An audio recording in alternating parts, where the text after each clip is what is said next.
Welcome back guys to my channel. Please मेरे channel को subscribe कीजिए और बेल आइकन को भी प्रेस कर दीजिए ताकि मेरा लेटेस्ट वीडियो का अपडेट आपको मिलता रहे। आज हम स्टार्ट करने वाले हैं commercial bank and RBI part 5, और जिन्होंने बाकी पार्ट्स नहीं देखे हैं चैनल के प्लेलिस्ट में जाकर के देख सकते हैं। आज हम स्टार्ट करेंगे क्वेश्चन नंबर 3 से। देखिए, व्हाट इज़ SLR? SLR क्या होता है? How it is used by RBI to affect the money creation capacity of commercial bank. RBI SLR को किस तरीके से यूज़ करेगा कमर्शियल बैंकों की मनी क्रिएशन कैपेसिटी को अफेक्ट करने के लिए। तो सबसे पहले हम आंसर में डेफिनेशन दे देंगे SLR की। देखिए, SLR stand for statutory liquid assets. Definition: It means every bank has to keep a minimum percentage of its total deposit with themselves in the form of liquid assets। अब SLR का मतलब क्या है? हर एक commercial bank को अपने total deposit का कुछ ना कुछ मिनिमम डिपॉजिट अपने पास रखना पड़ेगा लिक्विड एसेट्स की फॉर्म में। अब लिक्विड एसेट्स क्या होते हैं? जो बहुत जल्दी कैश के अंदर कन्वर्ट हो जाते हैं, जैसे गोल्ड हो गया, सिल्वर हो गया या फिर कैश हो गया। तो इन्फ्लेशन हेडिंग डालेंगे और उसके अंदर हम लिखेंगे to reduce the money supply in the economy RBI increases the SLR। अब इकनॉमी के अंदर मनी सप्लाई को कम करने के लिए RBI SLR को बढ़ा देगा, क्योंकि इन्फ्लेशन है, इन्फ्लेशन में महंगाई होती है और हमें मनी सप्लाई को कम करना होता है, इसीलिए SLR को बढ़ाना पड़ेगा। नेक्स्ट पॉइंट में लिखेंगे now commercial bank will have to maintain more reserves with themselves in the form of liquid assets. तो अब कमर्शियल बैंकों को ज़्यादा SLR या फिर आप कह सकते हो ज़्यादा रिजर्व्स मेंटेन करने पड़ेंगे अपने पास लिक्विड एसेट्स की फॉर्म में। नेक्स्ट पॉइंट में हम लिखेंगे the liquidity loanable value of commercial bank reduces. तो उनका जो लिक्विडिटी या लोन देने का वैल्यू होगा वो कमर्शियल बैंकों का कम हो जाएगा। It restricts the money creation capacity of commercial bank. तो ये कमर्शियल बैंकों की मनी क्रिएशन कैपेसिटी को रेस्ट्रिक्ट कर देगा।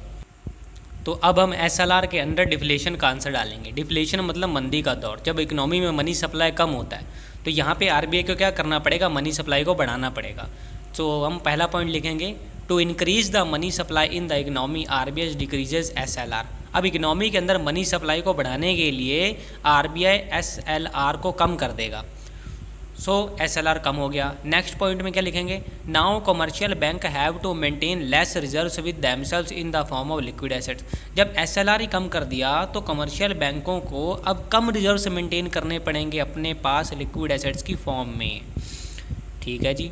नेक्स्ट पॉइंट लिखेंगे it increases the liquidity loanable value of commercial bank. तो इससे कमर्शियल बैंकों की लिक्विडिटी लोनेबल वैल्यू बढ़ जाएंगे। Hence it remove the extra restrictions और money creation capacity of commercial bank. तो कमर्शियल बैंकों की मनी क्रिएशन कैपेसिटी के ऊपर से सारी एक्स्ट्रा रिस्ट्रिक्शंस मूव हो जाएंगी और सिचुएशन कंट्रोल में हो जाएगा।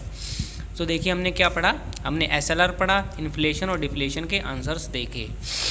क्वेश्चन नंबर 4 आता है हमारे पास, what is open market operation? Open market operation क्या होता है? How it is used by RBI to affect the money creation capacity of commercial bank. RBI इसको किस तरीके से यूज़ करेगा कमर्शियल बैंकों की मनी क्रिएशन कैपेसिटी को अफेक्ट करने के लिए। सबसे पहले आंसर में हम ओपन मार्केट ऑपरेशन की डेफिनेशन देंगे। It refers to the sale and purchase of government securities by RBI in the open market of a country. तो इसमें क्या होता है? RBI जो होता है गवर्नमेंट की सिक्योरिटीज़ की बाइंग सेलिंग करता है कंट्री के ओपन मार्केट के अंदर, उसी को हम कहते हैं ओपन मार्केट ऑपरेशन। ठीक है। इसका इन्फ्लेशन के अंदर हम क्या आंसर लिखेंगे? To reduce money supply in the economy. Economy के अंदर मनी सप्लाई कम करने के लिए RBI sold off the securities of government.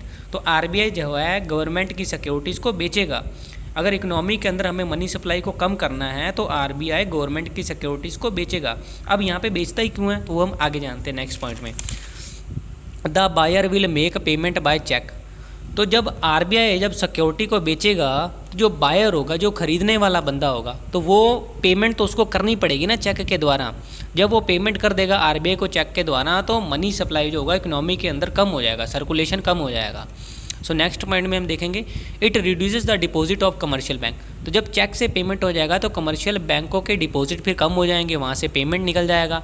And hence it reduces the money creation capacity of commercial bank. तो कमर्शियल बैंकों के पास पैसा कम बचेगा और उनका मनी क्रिएशन कैपेसिटी भी कम हो जाएगा। आई होप आपको यहाँ तक क्लियर होगा। तो डिफ्लेशन में देखिए हम क्या लिखेंगे, to increase the money supply in the economy RBI purchase the securities of government. तो आरबीआई गवर्नमेंट की सिक्योरिटीज़ को खरीदेगा। अब यहाँ पे ख़रीदता ही क्यों है, अब हम नेक्स्ट पॉइंट में देखेंगे। The buyer will receive the payment by cheque. जब आरबीआई यहाँ पे सिक्योरिटीज़ को परचेज़ करता है गवर्नमेंट से, तो फिर क्या होता है, तो बायर जो होता है वो पेमेंट को रिसीव करता है चेक के द्वारा, क्योंकि आरबीआई ने जनरल पब्लिक से सिक्योरिटीज़ को परचेज़ कर लिया। जब खरीद लिया तो आरबीआई पेमेंट भी देगा। जब आरबीआई पेमेंट देगा लोगों को, तो फिर उससे क्या होगा, it increases the deposit of commercial bank. इससे कमर्शियल बैंकों के डिपॉजिट बढ़ जाएंगे। And hence it increases the money creation capacity of commercial bank. तो इससे कमर्शियल बैंकों की मनी क्रिएशन कैपेसिटी बढ़ जाएगा। सो देखिए अब हम जानेंगे question number 5। So question is what is reserve repo rate. Reserve repo rate क्या होता है, how it is used by RBI to affect the money creation capacity of commercial bank. तो आरबीआई इसको किस तरीके से यूज़ करेगा कमर्शियल बैंकों की मनी क्रिएशन कैपेसिटी के ऊपर प्रभाव डालने के लिए। सो सबसे पहले तो हम डेफिनेशन दे देंगे, जैसे हम पहले देते आ रहे हैं रिजर्व रेपो रेट की, कि भाई it is the rate of interest eight which RBI accepts the deposit from commercial bank. ये एक ऐसा रेट ऑफ इंटरेस्ट होता है जिस पर आरबीआई एक्सेप्ट करता है कमर्शियल बैंकों से डिपॉजिट को। तो इन्फ्लेशन के अंडर हम क्या लिखेंगे, अब इन्फ्लेशन का अंदर मतलब महंगाई है, तो मनी सप्लाई को कम करना है। तो to reduce the money supply in the economy RBI increases the reserve repo rate. अब इकोनॉमी के अंदर मनी सप्लाई को कम करने के लिए आरबीआई रिजर्व रेपो रेट को बढ़ा देगा। तो देखिए भाई, जब रिजर्व रेपो रेट बढ़ जाएगा तो फिर नेक्स्ट पॉइंट में उसका क्या इफेक्ट पड़ेगा, now commercial bank will have to maintain more deposit with RBI. तो अब कमर्शियल बैंकों को ज़्यादा डिपॉजिट मेंटेन करना पड़ेगा आरबीआई के लिए। सो नेक्स्ट पॉइंट में हम देखेंगे, it reduces the liquidity loanable value of commercial banks and hence it restricts the money creation capacity of commercial bank. देखिए अब इससे क्या होगा कि अब इससे कमर्शियल बैंकों की लिक्विडिटी या फिर लोन देने का वैल्यू कम हो जाएगा, तो इससे उनकी मनी क्रिएशन कैपेसिटी रेस्ट्रिक्ट हो जाएगी। देखो हुआ क्या, सबसे पहले हमने इन्फ्लेशन में लिखा कि मनी सप्लाई को हमने कम करना है, तो कम करने के लिए हमने रिजर्व रेपो रेट को बढ़ा दिया। उससे बढ़ाने से क्या हुआ, कमर्शियल बैंकों को ज़्यादा डिपॉजिट मेंटेन करने पड़ गए अब आरबीआई के लिए। तो उससे क्या हुआ, उनका लोन देने का वैल्यू कम हो गया, क्योंकि उनके पास डिपॉजिट ही अब कम बचा है। तो इस तरीके से उनका मनी क्रिएशन कैपेसिटी रेस्ट्रिक्ट हुआ। तो डिफ्लेशन के अंदर इसका आंसर टोटली अपोजिट हो जाएगा। देखिए मतलब मंदी का दौर, अब मनी सप्लाई इकोनॉमी के अंदर हमें बढ़ाना है, मनी सर्कुलेशन के अंदर बढ़ाना है। To increase the money supply in the economy RBI decreases the reserve repo rate. अब इकोनॉमी के अंदर मनी सप्लाई बढ़ाने के लिए आरबीआई जो होगा वो रिजर्व रेपो रेट को घटा देगा। जब रिजर्व रेपो रेट घटेगा तो फिर क्या होगा, now commercial bank will have to maintain less deposit with RBI. अब कमर्शियल बैंकों को कम डिपॉजिट मेंटेन करना पड़ेगा आरबीआई के लिए। So it increases the liquidity loanable value of commercial banks, hence it remove the extra restrictions on money credit creation capacity of commercial bank। तो इससे क्या होगा, कमर्शियल बैंकों का लिक्विडिटी लोनेबल वैल्यू जो होगा वो बढ़ जाएगा, लोन देने का वैल्यू बढ़ जाएगा। तो इस तरीके से कमर्शियल बैंकों की मनी क्रिएशन कैपेसिटी के ऊपर से हर प्रकार की रेस्ट्रिक्शन जो लगी हुई होंगी वो सारी की सारी हट जाएंगी। हमने क्या देखा कि डिफ्लेशन के अंदर हमको मनी सप्लाई को बढ़ाना है, तो वो बढ़ाने के लिए रिजर्व रेपो रेट को कम कर दिया। अब रिजर्व रेपो रेट जब कम हो जाएगा तो कमर्शियल बैंकों को डिपॉजिट्स भी कम मेंटेन करने पड़ेंगे। जब उनको डिपॉजिट ही कम मेंटेन करना है तो बाकी पैसे का फिर वो लोन ही देंगे। तो इस तरीके से ये सिचुएशन वर्क करती है। आई होप आपको यहाँ तक सब क्लियर होगा। So thanks for watching.